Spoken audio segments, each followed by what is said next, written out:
처음 사업을 시작했을 때 사람들은 제게 포기하라고 했습니다. 결혼식장에서 버림받은 여자가 무슨 큰 뜻을 품느냐고. 하지만 그들은 몰랐습니다. 그날의 배신이 제게 준 것이 끝이 아닌 시작이었다는 것을. 이제 제 이야기를 시작하려 합니다. 40년 전 그날의 눈물로부터 시작된 이야기를. 영상 시작 전 구독과 좋아요 부탁드립니다.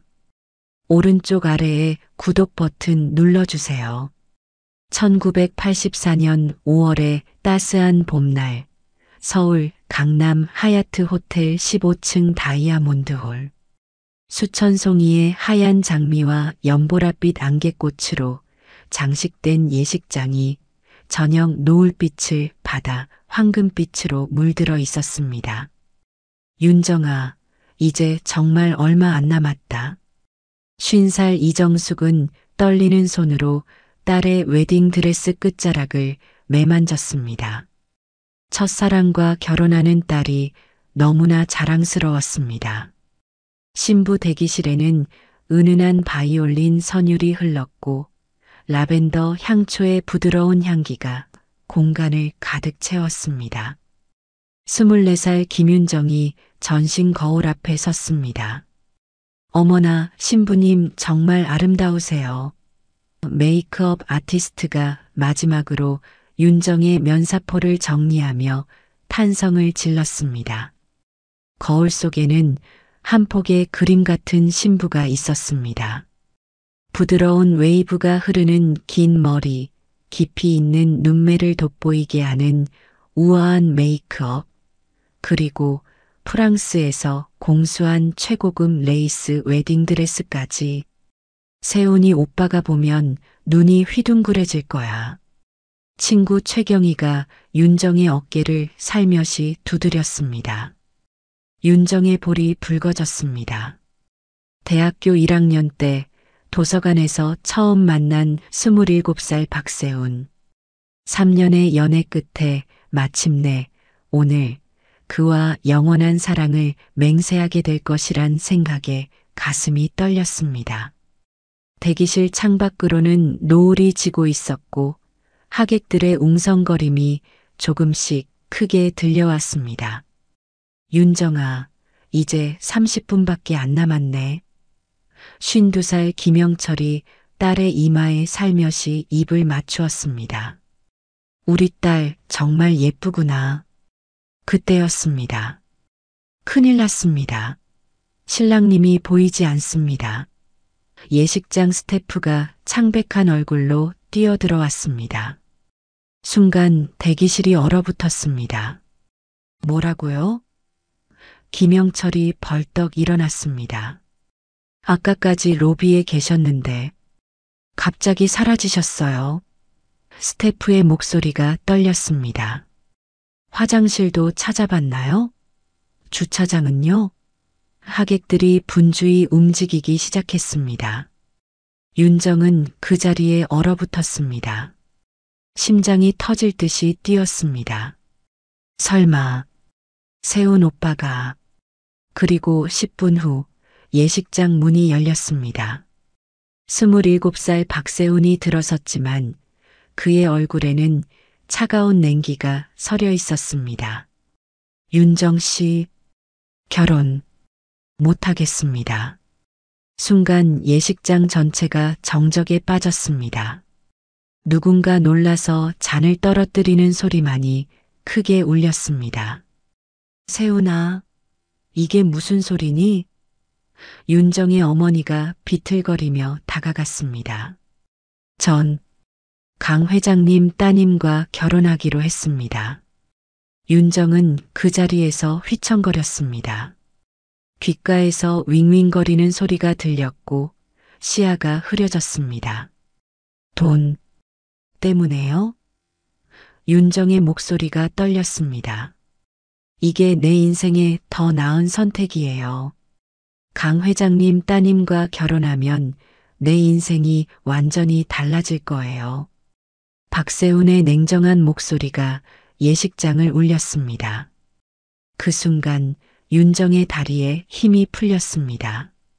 수백 명의 하객들 앞에서 그녀는 한순간에 버림받은 신부가 되었습니다. 저런 불쌍한 것. 결혼식 날 차이다니.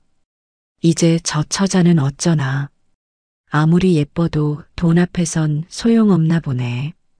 주변의 속삭임이 비수가 되어 윤정의 가슴을 파고들었습니다. 윤정은 천천히 자리에서 일어났습니다. 그녀의 하얀 웨딩드레스 위로 눈물이 한 방울, 두 방울 떨어졌습니다. 그러나 그녀는 고개를 들었고 더 이상의 눈물은 보이지 않았습니다.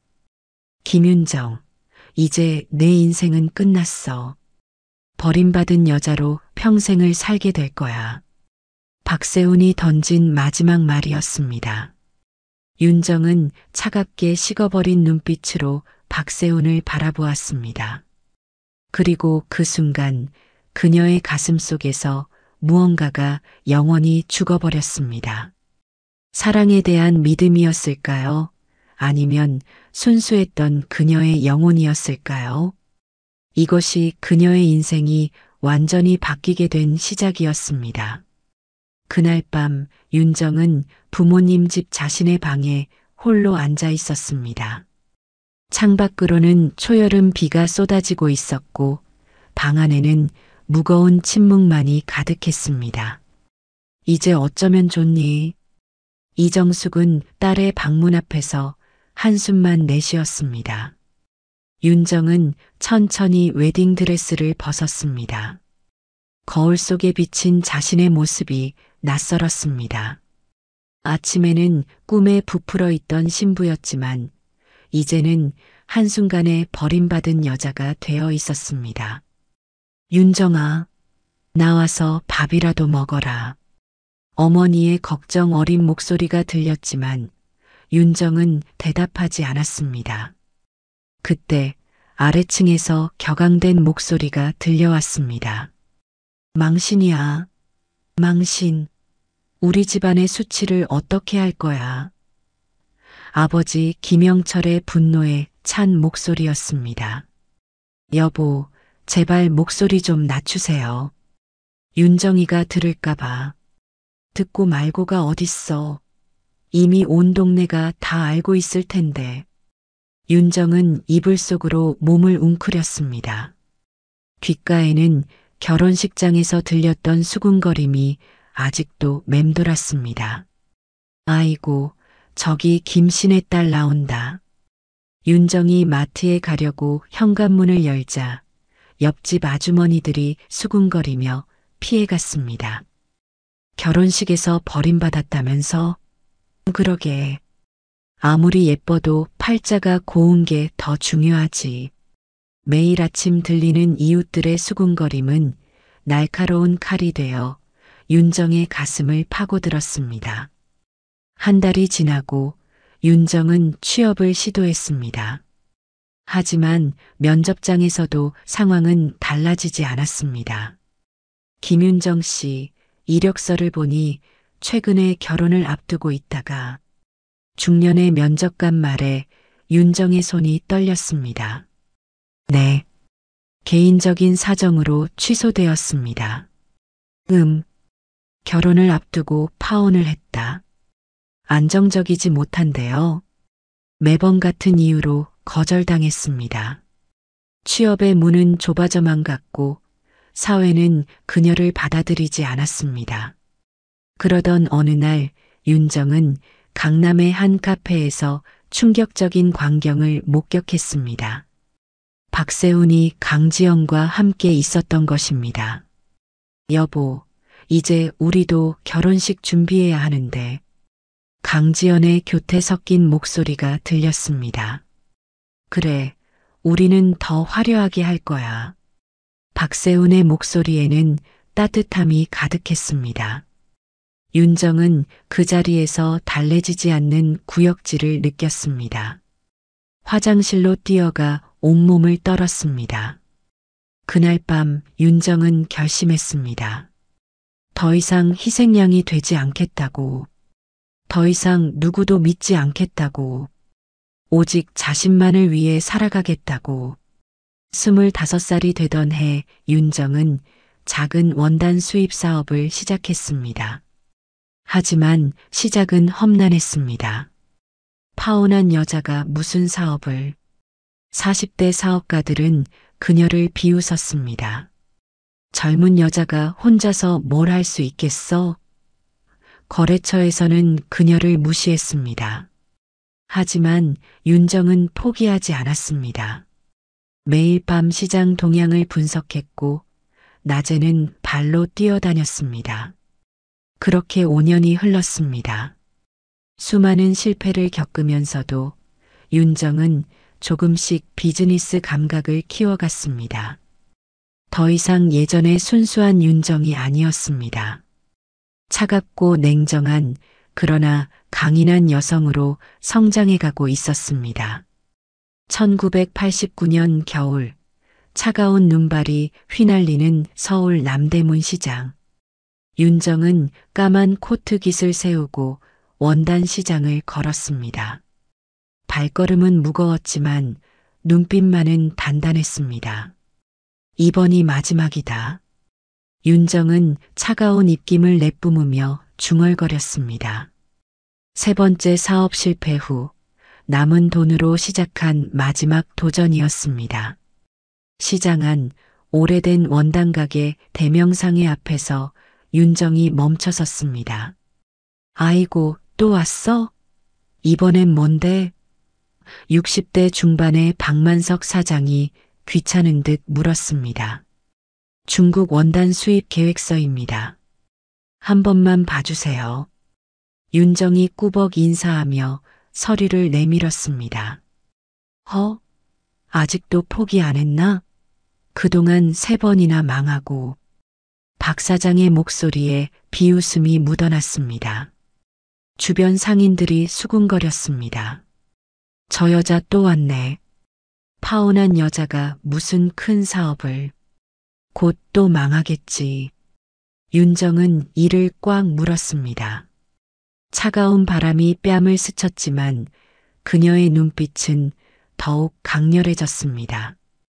이번엔 다릅니다. 중국 저장성 원단 시장을 직접 다녀왔고 현지 업체와 미팅도 했습니다. 윤정이 단호하게 말했습니다. 박 사장이 마지못해 서류를 펼쳤습니다. 그리고 천천히 눈이 커졌습니다. 이거 꽤 괜찮은데? 윤정의 계획은 완벽했습니다. 값싼 중국산 원단을 대량으로 수입해 국내 중소의류업체에 공급하는 것. 당시 한국은 의류산업이 급성장하던 시기였습니다. 좋아, 한번 믿어보지. 박 사장의 한마디에 윤정의 눈시울이 붉어졌습니다. 그렇게 시작된 사업은 놀라운 속도로 성장했습니다. 윤정은 밤낮 없이 일했습니다. 새벽에는 원단 시장을 돌았고 낮에는 거래처를 찾아다녔으며 밤에는 중국 바이어들과 연락을 주고받았습니다. 어머나, 윤정이가 벌써 이만큼이나. 시장의 아주머니들이 달라진 눈빛으로 윤정을 바라보기 시작했습니다. 1년 후 윤정의 회사 YJ 무역은 남대문 시장에서 가장 큰 원단 수입업체가 되었습니다. 그러나 성공은 시기와 질투를 낳았습니다. 저 여자 뭔가 수상해. 중국 남자랑 눈이 맞아서 그런다더라. 아니야, 돈줄이 따로 있대. 험담이 끊이지 않았지만 윤정은 이제 더 이상 아프지 않았습니다. 그녀의 마음은 이미 단단한 철이 되어 있었기 때문입니다. 1993년 봄 33살이 된 윤정은 이제 서울 강남에 사무실을 낼 만큼 성장했습니다. 그날도 윤정은 평소처럼 거래처 미팅을 마치고 호텔 로비를 지나고 있었습니다. 윤정아. 낯익은 목소리에 윤정이 걸음을 멈췄습니다. 36살이 된 박세훈이었습니다. 오랜만이네요. 윤정의 목소리는 얼음장처럼 차가웠습니다. 잘 지내? 박세훈의 모습은 초라했습니다. 비싼 양복을 입고 있었지만 어딘가 지쳐 보였습니다. 네, 덕분에요. 윤정이 차갑게 미소 지었습니다. 혹시 시간 되면 커피라도. 죄송합니다. 바빠서요. 윤정은 우아하게 걸음을 옮겼습니다. 뒤에서 박세훈이 뭐라고 외쳤지만 그녀의 귓가에는 더 이상 그의 목소리가 들리지 않았습니다. 이제 그녀는 달라졌습니다. 더 이상 누구의 동정도 위로도 필요 없는 강한 여자가 되어 있었습니다. 2024년 5월의 어느 아침, 서울 강남구 청담동 YJ 인터내셔널 본사 63층. 이제 중년의 65세 김윤정은 창밖으로 내리쬐는 햇살을 바라보며 커피를 마시고 있었습니다. 회장님, 오늘 일정 말씀드리겠습니다. 비서실장 정미란이 태블릿을 들고 들어왔습니다. 오전 10시 프랑스 루이비통 회장과의 화상 미팅, 12시 중국 상해 지사 오픈 기념 행사. 정미란의 보고가 이어지는 동안 윤정의 사무실 문이 다시 열렸습니다. 회장님, 급한 전화가 와 있습니다. 비서가 조심스럽게 말을 이었습니다. 박세훈이라는 분이신데. 순간 사무실이 조용해졌습니다. 몇십 년 만에 들려온 이름이었습니다. 어떤 용건이라고 하던가요?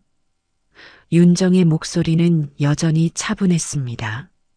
긴급하게 만나 뵙고 싶다고.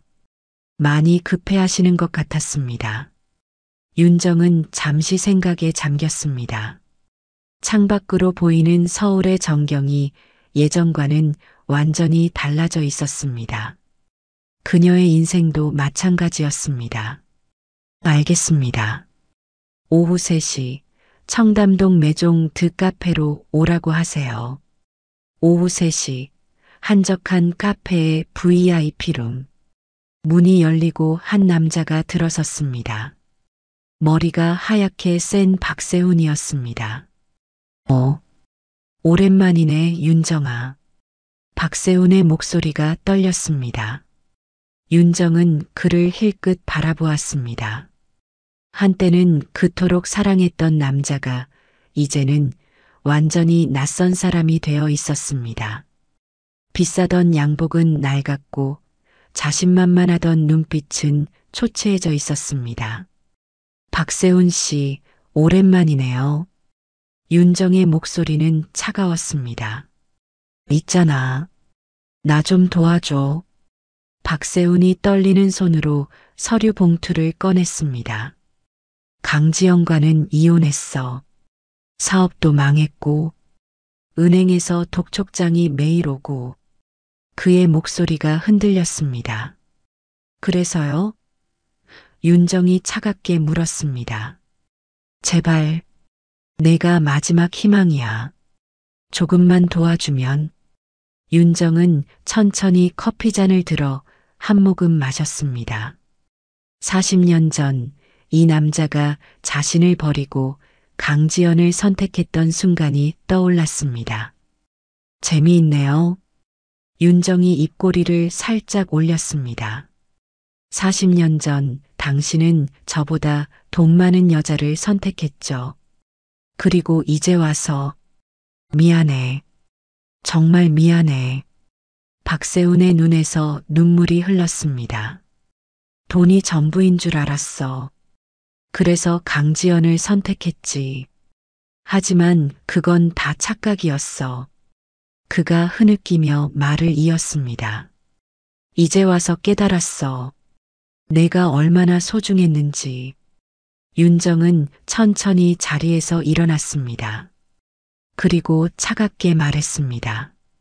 박세훈 씨, 40년 전 당신이 한 말 기억나요? 윤정아, 내 인생은 이제 끝났다고 하셨죠? 윤정은 우아하게 핸드백을 들었습니다. 하지만 보세요. 제 인생은 지금이 시작이에요. 반면에 그녀는 박세훈을 내려다보았습니다. 당신의 인생은 정말 끝난 것 같네요. 제발, 윤정아. 박세훈이 그녀의 손을 잡으려 했습니다. 경비원을 부르기 전에 나가주세요. 윤정의 마지막 말이었습니다. 2024년 12월 하늘에서 첫눈이 내리는 크리스마스 이브.